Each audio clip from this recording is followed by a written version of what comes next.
नमस्कार दोस्तों। जब हम निवेश की बात करते हैं तो दिमाग में तुरंत आता है शेयर, म्यूचुअल फंड्स या गोल्ड। पर एक ऐसा एसेट क्लास जो इन सब के बीच स्थिर आय, ग्रोथ और रियल एस्टेट की ताकत तीनों को जोड़ता है, वो है REIT यानी real estate investment trust.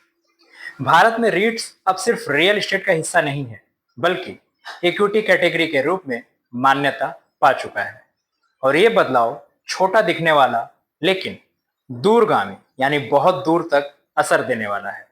SEBI के इस निर्णय से real estate sector, fund manager और आम निवेशकों तीनों के लिए नए दरवाजे खुल गए हैं।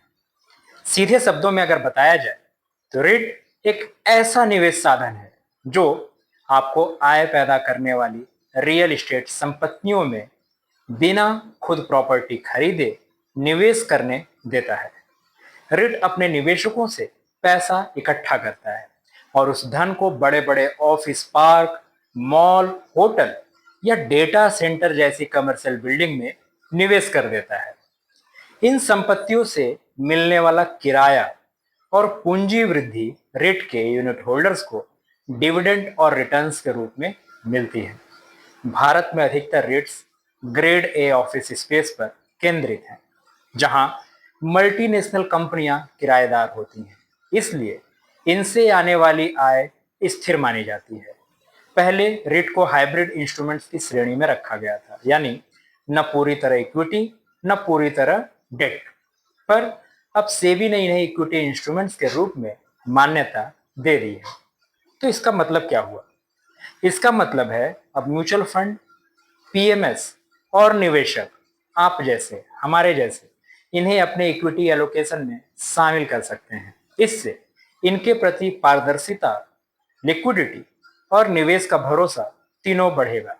भारत में रिट फ्रेमवर्क 2014 में आया था और 2025 के संशोधनों ने इसे और मजबूत बना दिया है। बेहतर खुलासे, सरल प्रक्रिया और संस्थागत भागीदारी की प्रोत्साहन मिला है। आज भारत में 5 बड़े लिस्टेड रेट्स हैं।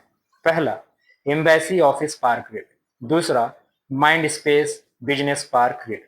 तीसरा, Brookfield India real estate trust. चौथा, नेक्सस सेलेक्ट ट्रस्ट। पांचवा, फॉस्फेयर टाइटेनियम नया लिस्टेड हुआ है।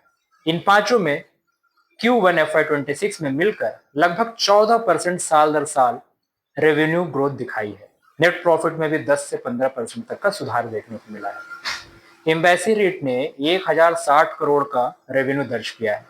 माइंड स्पेस ने करीब 1080 करोड़ का, जबकि ब्रुकफील्ड और नेक्सस ने 640 और 612 करोड़ का रेवेन्यू दर्ज किया है।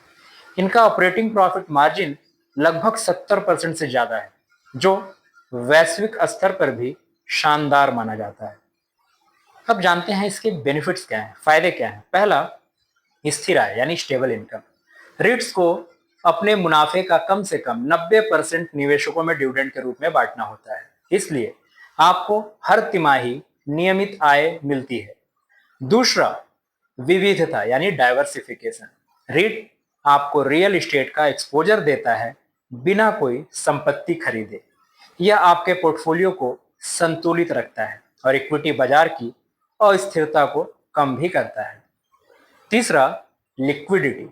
रिट यूनिट शेयर बाजार में ट्रेड होती है। आप इन्हें किसी भी समय खरीद सकते हैं या बेच सकते हैं, बिल्कुल शेयरों की तरह। चौथा, दीर्घकालीन पूंजी वृद्धि यानी कैपिटल एप्रिसिएशन। कमर्शियल प्रॉपर्टी के वैल्यू और किराया दोनों बढ़ने पर रिट की यूनिट वैल्यू भी बढ़ती रहती है। हर निवेश की तरह रिट के भी कुछ जोखिम हैं जो जानने बहुत जरूरी है। पहला, ब्याज दर की संवेदनशीलता यानी इंटरेस्ट रेट रिस्क।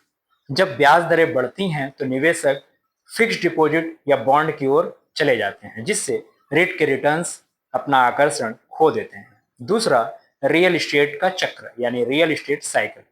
ऑफिस या माल की मांग घटे तो किराए और आय पर भी असर पड़ता है। तीसरा, लीवरेज और फाइनेंसिंग रिस्क।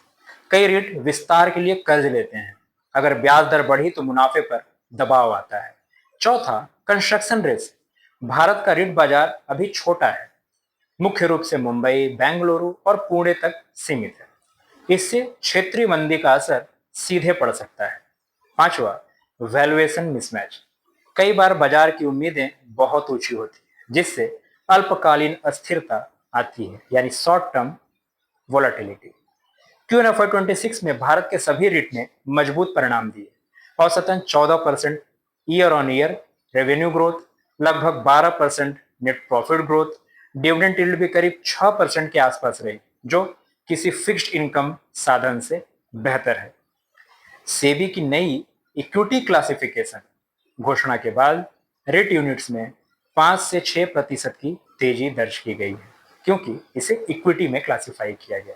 यह संकेत है कि संस्थागत और खुदरा निवेशक दोनों रिट को अब मेन स्ट्रीम एसेट क्लास की तरह देखने लगे हैं। पर चयन में सावधानी बरतने की जरूरत है। हर रिट अलग होता है। उसकी संपत्ति का स्थान, किराएदार प्रोफाइल और ऑक्यूपेंसी रेट को जरूर देखिए। विविधता हमेशा बनाए रखें, यानी डाइवर्सिफिकेशन। एक ही रिट में पूरी राशि न लगाएं, कम से कम 2 या 3 अलग रिट में निवेश करें। तीसरा, इक्विटी एलोकेशन का हिस्सा बनाएं।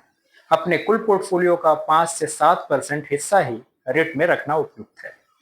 दीर्घकालीन दृष्टिकोण यानी लॉन्ग टर्म सोचना है आपको। रिट से सबसे अच्छा लाभ तभी मिलता है जब आप इसे कम से कम 4 से 6 साल तक होल्ड करके रखें। मैक्रो ट्रेंड्स पर भी नजर रखें, जैसे इंटरेस्ट रेट, किराए की मांग, इंफ्रास्ट्रक्चर की पॉलिसी रिट के भविष्य को प्रभावित करती है।